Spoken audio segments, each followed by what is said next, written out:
The day began like any other, with a bustling agenda and an early morning conference call. As I settled into my home office chair, sipping on a freshly brewed cup of coffee, I connected to the video conference, ready to dive into the day's discussions. Everything started smoothly enough. Colleagues joined in one by one, their faces popping up on the screen. I nodded in greeting, feeling prepared and eager to contribute. But, as luck would have it, the day had other plans for me. Just as I was about to chime in with my thoughts, a loud crash echoed through the room. Startled, I turned to see my cat, Mittens, wreaking havoc on my bookshelf.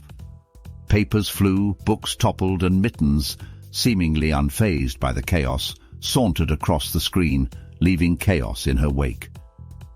Embarrassed, I quickly muted my microphone and scrambled to restore order.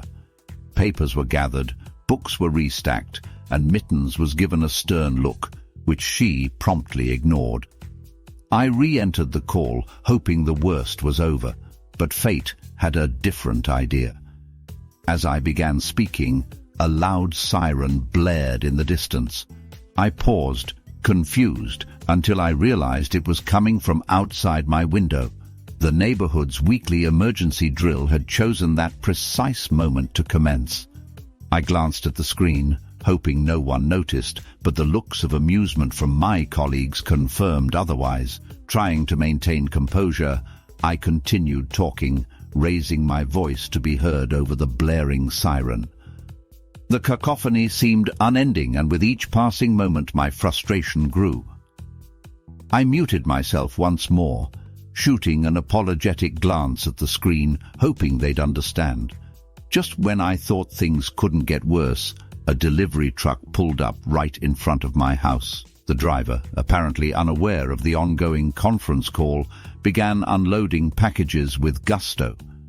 The noise of boxes being tossed around drowned out even the blaring siren.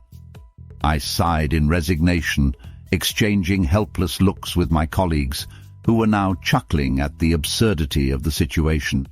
Gesturing my apologies, I muted the microphone again and gestured frantically for the delivery person to halt their activity. With an apologetic wave, the delivery person finally moved on. Eventually, the siren ceased, the chaos subsided, and I cautiously unmuted myself. With a sheepish grin, I attempted to regain focus on the call, hoping beyond hope that the universe had exhausted its arsenal of mishaps. As if on cue, the power went out. In stunned silence, the screen went dark, leaving me in the quiet glow of my laptop's battery-powered screen. I let out a defeated laugh, hoping my colleagues could hear it.